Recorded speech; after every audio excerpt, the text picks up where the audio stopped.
को शांति का संदेश देने वाले तथागत भगवान गौतम बुद्ध सामाजिक परिवर्तन के लड़ाई के अग्रदूत महात्मा ज्योतिबा फुले, आरक्षण के जनक छत्रपति शाहूजी महाराज,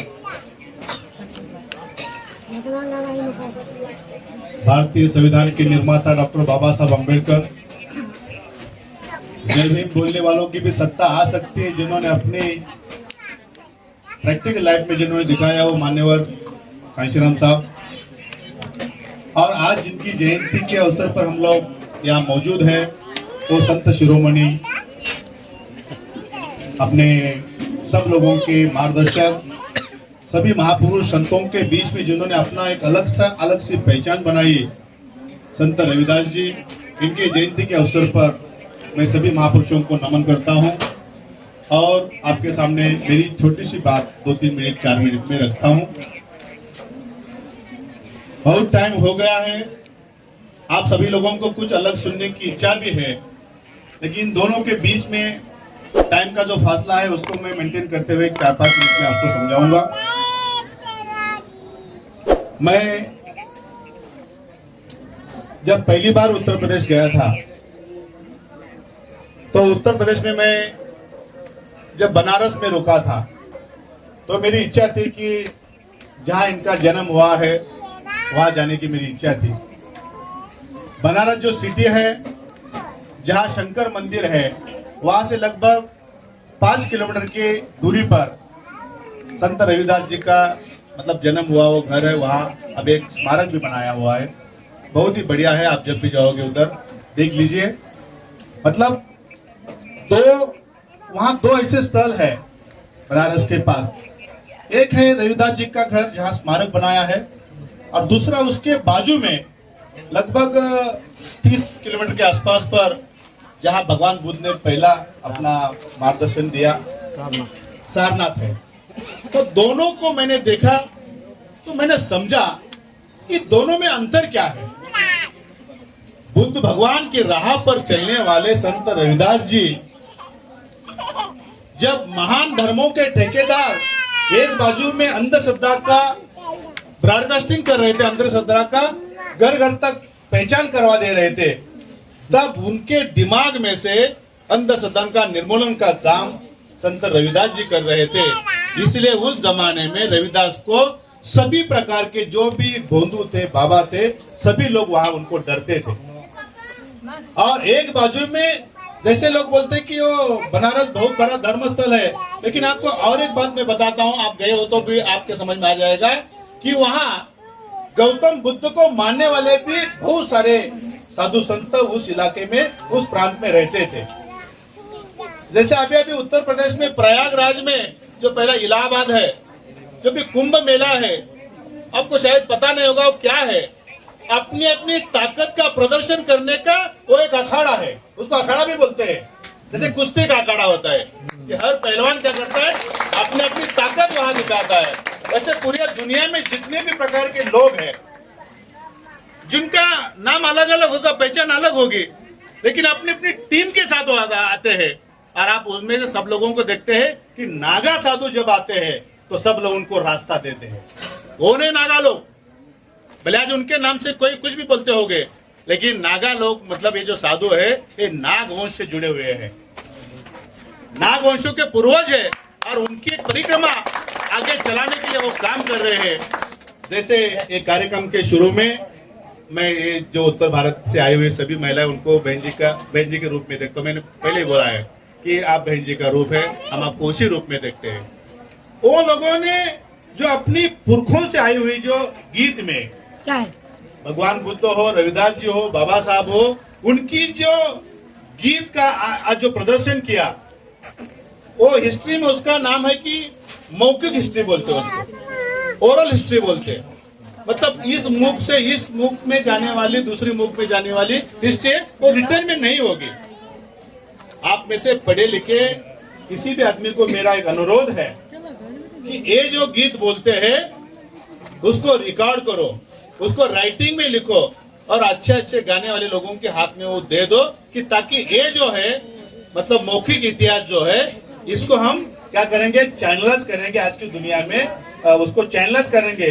तो हमारे भीतर जितनी भी पावर है पुराने लोगों की, जो भी हमारे हाथ में जो भी साधन है, उसको हम चैनलाइज करेंगे तो बहुत अच्छी तरह से हम ये जो महापुरुष है, महामानव है, उनको हम न्याय दे सकते हैं, जिसको हम सिख धर्म कहते हैं।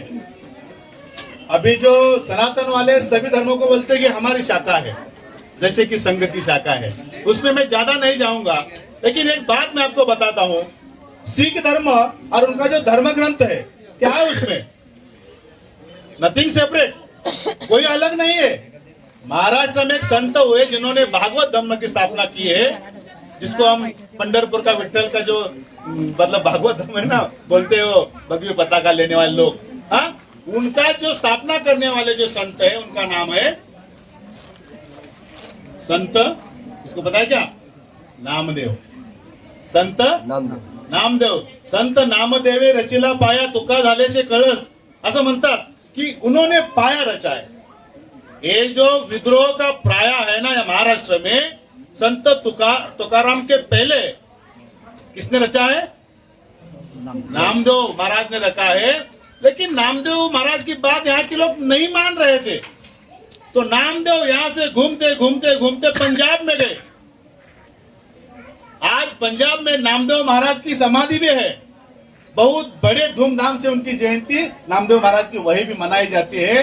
और नामदेव महाराज के अभंग, जिसको हम दोहा बोलते हैं आपकी भाषा में, और इनके 41 लगभग 41 जो दोहा बोलते हैं, अभंग बोलते हैं, वो दोनों के दोहे जो है वो अपने सिख धर्म के धर्म ग्रंथ में है, दूसरा कोई नहीं है। तो सिखों का जो धर्म, मतलब जितने सिख लोग हैं वो किसका अनुकरण कर रहे हैं, किसके राह पर चल रहे हैं, किसका नमन कर रहे हैं, संत रविदास का। लेकिन जाति की इस मजबूत चौकट में रविदास को पकड़ने में फिर इस 30-40 साल में, 50 साल में, 100 साल में ये जो ब्राह्मणवादी मीडिया वाले लोग हैं वो सक्सेस हो गए। लेकिन बात एक ध्यान में रखिए आप, लेकिन हर सदियों में महापुरुष का जन्म हो ही जाता है। जैसे बाबा साहब ने बहुत सारे गुरुओं को माना है, उसमें संत रविदास का भी नाम, रविदास महाराज को भी संत बाबा साहब ने अपना गुरु माना है। और ऐसे संत कबीर है, संत रविदास है, तुकाराम महाराज है, इनके बारे में बाबा साहब ने बहुत अच्छी अच्छी बातें लिखी है, बोली है।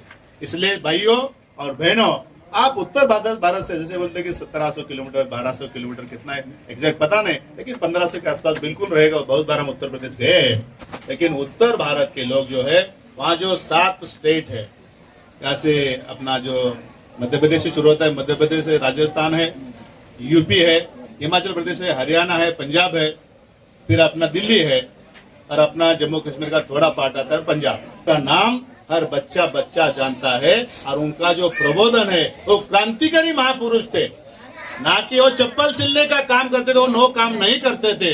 मेरी तो पढ़ाई में ऐसा है, राजा महाराज लोगों को जो घोड़े के जो सामान बनते थे, उनके बनाने की उनकी फैक्ट्री भी रही है, ऐसा भी कई हिस्ट्री में बोला गया है।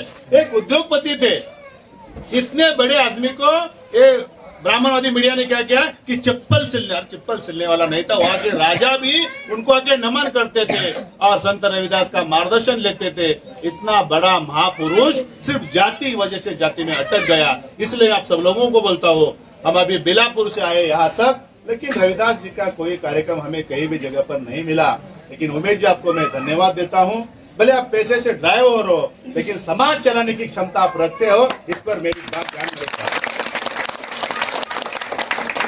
समाज एक बड़े हाथी जैसे होता है, बैठा हुआ हाथी, हमारा हाथी नहीं, हमारा चलता हुआ हाथी है, लेकिन बैठा हुआ भी हाथी होता है, वो तब तक नहीं हिलता जब तक उसको कोई हिलाता नहीं। वैसे ही समाज का है, भले 85% समाज है हमारा, लेकिन जब तक उसको हिलाएंगे नहीं तब तक वो हिलेगा नहीं, चलेगा नहीं। इसलिए मैं बोलता हूँ कि उमेश राम जैसे जो लोग हैं, इनकी अभी समाज में जरूरत है। उन्होंने बहन जी का भी कार्यक्रम बहुत अच्छा किया था, इनके बहुत सारे कार्यक्रम में आ चुका हूँ मैं, और मैं भी कार्यक्रम में जाता हूँ, बोलता हूँ, मैं भी उस लायक हूँ कि मैं भी बड़े बड़े कार्यक्रम लेता हूँ। बहुत सारे नेता कैसे होते हैं कि दूसरे के कार्यक्रम में जाएंगे, बड़े बड़े भाषण ठोकेंगे, लेकिन खुद के घर में कार्यक्रम, खुद के एरिया में कार्यक्रम नहीं लगाए थे। उसका एक ही कारण है, उमेश राम जी, आप सभी लोगों को बताता हूँ, उसका एक ही कारण है, उनकी बात सुन के 4 लोग भी इकट्ठा नहीं आते, इसलिए वो डेयरिंग नहीं करते। आप सभी लोगों को मैं धन्यवाद देता हूँ, स्पेशली महिला लोगों को ध्यान में रखो। आप सभी लोग हमें बहन जी के जैसे, बहन मायावती जैसे हम मानते हैं ना, वैसे आपको मानते हैं। आप थोड़ी डेयरिंग कीजिए।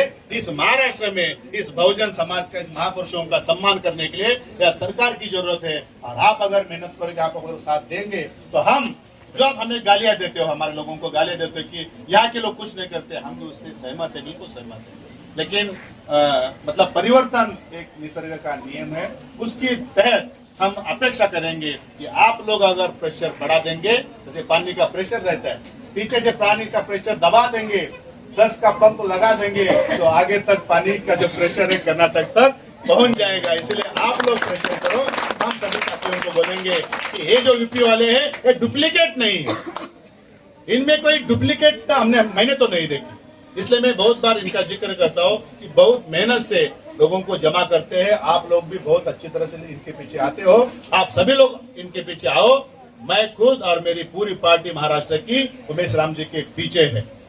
उमेश राम जी के मार्गदर्शक हमारे जयसवाल साहब, राजेश भाई, हम उनको राजेश भाई बोलते, थोड़ा दूसरा एक राजेश भाई होने की वजह से उनका ऐसा एक उनका नाम फेमस किया है, तो रबाले वाला राजेश भाई बोलेंगे तो ये, तो इनकी मार्गदर्शन से उमेश भाई ने बहुत अच्छा मतलब कदम रखा है। उमेश भाई, राजेश भाई, और अभी आज एक साथी हमारे बीच में नहीं है, नहीं मतलब है वो, लेकिन आए नहीं, हमारे अरविंद रावल साहब, कि जिन्होंने बहुत अच्छी तरह से उमेश राम को तैयार किया। और कम समय में, सब कम है नाम लोग का जरूर 3 मिनट बोले तो 3 मिनट में थोड़ा मैं समाज पार्टी का नवी मुंबई का ऐरोली का एक विधानसभा का बहुत बड़ा पद हमने दे दिया। बहुत लोगों ने टीका की हम पर कि महाराष्ट्र के लोग मरे हैं क्या, मैंने बोला मुझे तो पता नहीं, मरे की जिंदा है नहीं, लेकिन यूपी के जिंदा है तो उनको तो छोड़ने का, उनकी तो तादाद ज्यादा है, वो कर तो उनके पीछे हम रहेंगे। मेरे पहले राजेश जायसवाल जो हमारे घनसोली के, उनको हमने नवी मुंबई का अध्यक्ष बनाया था। हम तो परहेज नहीं करते, हम तो डिप्रेस नहीं करते कि कौन यूपी का कौन, हम तो एक ही चाहते कि महापुरुषों ने क्या किया है। बुद्ध, रविदास, बाबा साहब फुले, शाहू अम्बेडकर, मान्यवर काशीराम बहन जी एक जाति के नहीं है, ये महापुरुषों की श्रृंखला है, विचारों की श्रृंखला है। इसके कदम पर हम जा रहे हैं। जो महापुरुष हमें राह दिखाए है, उनके राहों से हम चल रहे हैं। तो हमारे फल काटने वाले महासचिव है, हमारे बहुत ही बढ़िया बीमारी का भी काम करते करते वो बहुजन समाज पार्टी का काम करते हैं। अपने जीत बहादुर दास, उनका छोटा लड़का लड़की सब लोग यहाँ उपस्थित है, उनका बहुत अच्छा सहयोग उमेश राम को रहता है। यहाँ की बैठक हो गई तो उनके फल के दुकान पर उनका बैठक शुरू हो जाता है, वहां भी बैठ के कारखाना पर। उत्तर प्रदेश में जिला है, या गली का नाम करके देखो, क्या बोलते देखो, इस गली का नाम रखो, क्या म्युनिसिपालिटी बोलेगी देखो, ना करेगी, क्या करेगी, ना करेगी। लेकिन बहन जी ने ये अपने महापुरुष के नाम पर उत्तर प्रदेश में संत रविदास नगर जिले का नाम रखा है, बहुत बड़ा योगदान है। 4-5 दिन पहले अपने माता रमाई का भी जयंती का कार्यक्रम हो गया। रमाई हम सब लोगों के भी कम उम्र में मरी है, 35 साल में।